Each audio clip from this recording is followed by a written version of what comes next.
नमस्कार साथियों, अगर आपके खाते में भी सामाजिक सुरक्षा पेंशन योजना जैसे कि वृद्धा पेंशन, दिव्यांग पेंशन या फिर विधवा पेंशन योजना का पैसा आता है तो ये वीडियो आपके लिए। क्योंकि आपने देखा होगा कई लोगों की पेंशन यहाँ पे रुक जाती है, चाहे वो विधवा पेंशन हो, चाहे वो दिव्यांग पेंशन हो या फिर विधवा पेंशन हो। तो आज मैं आपको इस वीडियो के अंदर ऐसे 3 कारणों को बताने वाला हूँ जिसके कारण आपकी पेंशन रुक सकती है या फिर परमानेंटली बंद हो सकती है। तो इन चीजों को आप लोग को ध्यान रखना है जिससे कि आपकी पेंशन कभी नहीं रुके। ठीक है, तो चलिए सबसे पहले हम बात करते हैं यहाँ पे। सबसे पहले हम लोग बात करेंगे यहाँ पे वृद्धा पेंशन के बारे में। अब वृद्धा पेंशन किन को मिलती है? तो वृद्धा पेंशन ऐसे लोगों को मिलती है जिनकी उम्र 60 वर्ष हो जाती है, जिनकी उम्र 60 वर्ष या उससे अधिक होती है, तो ऐसे लोगों को वृद्धा पेंशन योजना दी जाती है। ठीक है, बूढ़े लोग होते हैं उनको। अब देखो, वृद्ध पेंशन योजना के लिए क्या होता है कि आपका क्या होता है, जब रजिस्ट्रेशन होता है तो कई लोग ऐसा काम करते हैं कि वो उनकी उम्र 60 वर्ष नहीं हुई है, लेकिन उन्होंने क्या कर लिया, उन्होंने इस तरीके से किसी तरीके से फेक डॉक्यूमेंट बना के, ठीक है, 60 वर्ष की आयु लिखा के और अपना रजिस्ट्रेशन करा लिया, यानी कि उनको वृद्ध पेंशन योजना मिलने लगी। लेकिन अब क्या है, आधार कार्ड लिंक होता है, आधार कार्ड से क्या है, जांच होती है, तो पता चल जाता है, या फिर जनगणना हुई तब पता चल गया कि इनकी एज जो है वो 60 वर्ष से कम है। ठीक है, तो वहां पे आपकी पेंशन रुक सकती है। तो ऐसा आपको बिल्कुल नहीं करना है।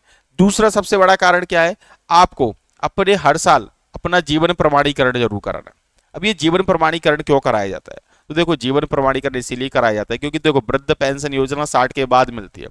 तो कई बार ऐसा होता है कि जो वृद्धा पेंशन योजना पाने वाला व्यक्ति है उसकी मृत्यु हो जाती है और उसके खाते में कई महीनों तक, मृत्यु के बाद भी कई महीनों तक उसके खाते में पैसे आते रहते हैं, जबकि उस व्यक्ति की मृत्यु हो चुकी होती है। तो एक तरीके से ये इलीगल है। तो इसे सरकार ने रोकने के लिए जीवन प्रमाणीकरण कराने के लिए बोला है। ठीक है, तो आपको हर साल आपको जीवन प्रमाणीकरण जरूर कराना। अब ये जीवन प्रमाणीकरण कैसे होगा? तो जीवन प्रमाणीकरण के लिए क्या करना होगा, जीवन प्रमाणीकरण के लिए आपको आपको अपने नजदीकी किसी भी एमपी ऑनलाइन सेंटर या फिर अपने पंचायत, देखो अगर आपकी पेंशन रुक रही है तभी आपको ये कराना है, पहले बोल दो, पहले से नहीं कराना है। अगर आपकी पेंशन रुक गई है, आपकी पेंशन कई महीनों से खाते में नहीं आ रही है, लोगों की पेंशन आ रही है लेकिन आपकी पेंशन नहीं आ रही है, तो आपको जीवन प्रमाणीकरण कराना है। ठीक है, जीवन प्रमाणीकरण एक तरीके से केवाईसी होती है जिसके तहत आप जाओगे, जन सुविधा केंद्र पर जाओगे, वहां पे आपका अंगूठे वगैरह के निशान लगेंगे और आपका जो आंखों के, जिससे क्या होगा, ये प्रूव हो जाएगा कि हाँ ये व्यक्ति अभी जीवित है और फिर आपकी जो रुकी हुई पेंशन है वो भी आपके खाते में आ जाएगी। ठीक है, तो पहला काम क्या करना है, समझ में आ गया, जीवन प्रमाणीकरण कराना है अगर आपके खाते में पैसे नहीं आ रहे। दूसरा, अपने आधार कार्ड को बैंक अकाउंट से जरूर लिंक कीजिए। कई लोग ऐसे हैं जिनके बैंक खाते तो खुल गए, उन्होंने उसको वृद्ध पेंशन योजना में लगा दिया, लेकिन उन्होंने क्या किया है, अपने आधार कार्ड को बैंक से लिंक नहीं कराया है। तो आपको सबसे पहले क्या कराना है, आधार कार्ड को अपने बैंक खाते से लिंक जरूर करा लेना है। ठीक है, इससे क्या होगा, आपके खाते में, क्योंकि आपके जो पैसे आते हैं वो डीबीटी के थ्रू आते हैं, डायरेक्ट आपके खाते में आते हैं, तो अगर आधार कार्ड और बैंक खाते में अलग अलग नाम हुआ तो प्रॉब्लम हो सकती है, तो भी आपके पैसे रुक सकते हैं। ठीक है, तो इससे बचने के लिए आपको क्या करना है, अपने आधार कार्ड को अपने बैंक खाते से लिंक जरूर कराना है। ठीक है, तो ये 2 काम आपको जरूर करा लेने हैं। उसके बाद हम बात करते हैं यहाँ पे, उसके बाद बात करते हैं यहाँ पे विधवा पेंशन। अब देखो, विधवा पेंशन किसके लिए, किन को मिलती है, जिनका तलाक हो जाता है या फिर जिनके पति की मृत्यु हो जाती है। ठीक है, तो उनको विधवा पेंशन योजना दी जाती है। विधवा पेंशन के लिए भी आपको ये काम तो जरूर कराना है, यानी अपने आधार कार्ड को अपने खाते से लिंक जरूर कराना है। दूसरा, आपको क्या करना है, अपना तलाक सर्टिफिकेट आपको इसमें जमा करना पड़ेगा, तलाक सर्टिफिकेट आपको अपलोड कराना पड़ेगा, उसे वेरीफाई कराना पड़ेगा, अपडेट कराना पड़ेगा। ठीक है, क्योंकि ऐसा होता है, कई महिलाएं क्या हो, तलाक तो हो जाता है लेकिन वो दोबारा शादी कर लेती है, तो ऐसी महिला जिनका दोबारा शादी हो जाती है तलाक के बाद, तो उनको विधवा पेंशन या फिर इस पेंशन का लाभ नहीं मिलेगा, उनके खाते में पेंशन के पैसे आना बंद हो जाएंगे। ठीक है, तो ये काम आपको नहीं करना है।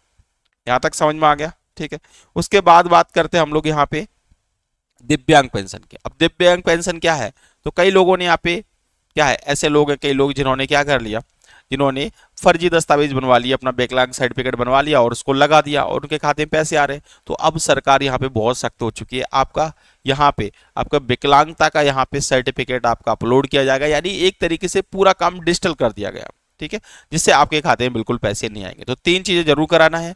सबसे पहला काम क्या है, जीवन प्रमाणीकरण कराना है। दूसरा, बैंक खाते को आधार कार्ड से लिंक करना है। ठीक है, आधार कार्ड को बैंक खाते से लिंक करना है। और तीसरा, तीसरा जो है वो क्या है, आपको डीबीटी जरूर करा लेनी है।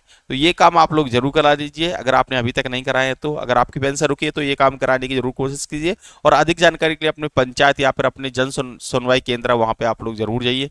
तो आधार सेवा केंद्र होते हैं वहाँ पे चले जाइए, वहाँ पे आपको इसकी जानकारी मिल जाएगी। तो चलिए मिलते हैं नई वीडियो के साथ, तब तक के लिए जय हिंद, वंदे मातरम।